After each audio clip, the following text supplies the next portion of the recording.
যে হিজড়ারা আজান দিল তাদেরকে কেন এমন ধরে নিয়ে যাওয়া হচ্ছে? গত দুদিন আগের ঘটনা। হিজড়াদের চুলের মুঠি ধরে পুলিশের গাড়িতে ঢোকানো হচ্ছে। অনেকেই এবার খুশি হয়ে বলছেন, হিজড়াদের দিন শেষ, এবার সাধারণ মানুষের বাংলাদেশ। প্রত্যেকটা হিজড়াকে একেবারে ধরে বেঁধে চুলের মুঠি ধরে ওঠানো হচ্ছে পুলিশের গাড়িতে। সাম্প্রতিক সময়ে হিজড়াদের এত উৎপাত বেড়েছে যে নিত্যদিনের কাজে রাস্তায় বের হওয়া থেকে শুরু করে গরুর ভুঁড়ি নিয়ে পর্যন্ত কোরবানির সময় টানাটানি করতে দেখা যাচ্ছে হিজড়াদের। কোনো দাবি দাওয়া নয়, ছিনিয়ে নেওয়া হচ্ছে একেবারে। আপনি হয়তো রাস্তায় বের হয়েছেন, জ্যামে আটকে আছেন, হঠাৎ চুরিতে একটা জ্যান্ত সাপ নিয়ে এলো। এই প্রজাতি হচ্ছে বেদে সম্প্রদায়, এরা কিন্তু হিজড়া নয়। আরেক দল হচ্ছে এই হিজড়ারা, যারা দেখতে না তো নারী না তো পুরুষ। কারো বাচ্চা হয়েছে, ব্যাস তাদের কানে গেলেই হলো, দলে বলে এসে হাজির হবে। সাম্প্রতিক সময়ে তাদের নতুন টার্গেট হচ্ছে বিমানবন্দর থেকে বের হওয়া প্রবাসীরা। এয়ারপোর্ট থেকে বের হয়ে আব্দুল্লাহপুরের দিকে যাওয়ার সময় ওত পেতে থাকে তারা। আবার নারায়ণগঞ্জের রূপগঞ্জের 3টি স্পটেও তাদের উপদ্রব খুবই বেড়েছে সাম্প্রতিক সময়ে। স্পট 3টি হলো কাঞ্চন মোড়, টানমুসুরি ও গাজী ব্রিজের মোড়। এসব এলাকায় সংঘবদ্ধ হিজড়ারা আগে থেকেই প্রবাসীদের গাড়ি টার্গেট করে। গত দুদিন আগে সৌদি ফেরত এমন একজন প্রবাসীকে বহনকারী মাইক্রোবাস কাঞ্চন মোড়ে পৌঁছালে প্রবাসীকে বহনকারী গাড়িটিকে পথরোধ করে তারা।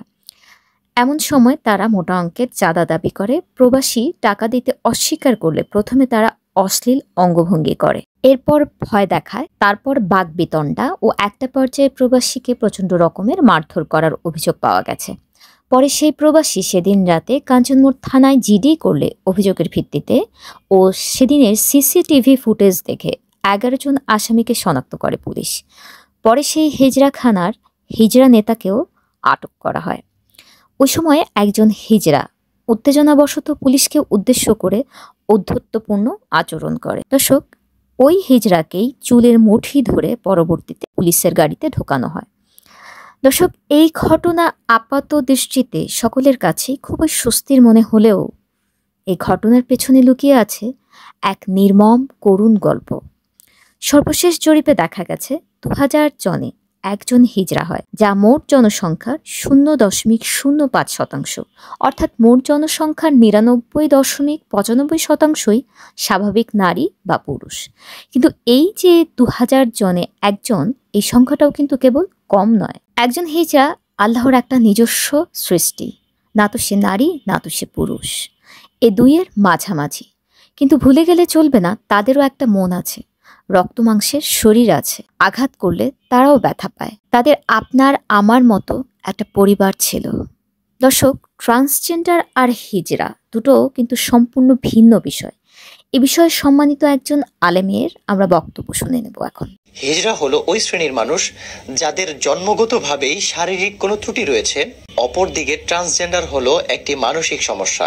আমার এই আবেদন, আপনারা হিজড়াদেরকে খুঁজে বের করবেন, কর্মসংস্থানের ব্যবস্থা করেন। তাহলে বোঝা যাচ্ছে যে ইসলাম হিজড়াদের কর্মসংস্থানের কথা বলে, তাদেরকে আলাদা করে শিকলে বেঁধে রাখতে বলে না। আমরা বিভিন্নভাবে তাদের কর্মসংস্থানের ব্যবস্থা করতে পারি। এখন আমরা একজন হিজড়া বোনের কণ্ঠে আজানের সেই সুমধুর বাক্যগুলো শুনব।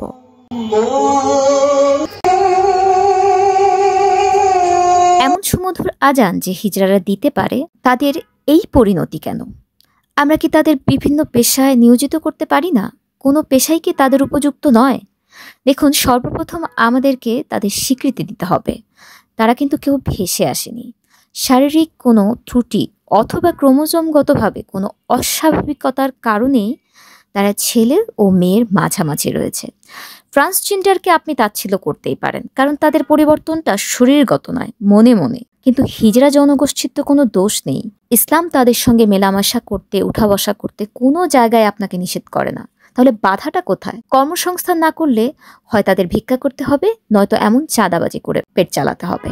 রাষ্ট্র কি পারে না বহির্বিশ্ব থেকে তাদের জন্য অনুদান এনে এই বিরাট জনগোষ্ঠীকে কর্মসংস্থানমুখী করতে? তাদের তো কোনো স্বামী সন্তান নেই, কে তাদের ভরণ পোষণ দেবে? পেট তো আর ক্ষুধা নিয়ে চুপচাপ বসে থাকে না। তাই রাষ্ট্রের কাছে আমার বিনীত অনুরোধ থাকবে, মেইল ফিমেইল এর পাশাপাশি আরেকটা জেন্ডারকে কাজের সুযোগ দিন। তারা হলো ইন্টারসেক্স বা হিজড়া সম্প্রদায়।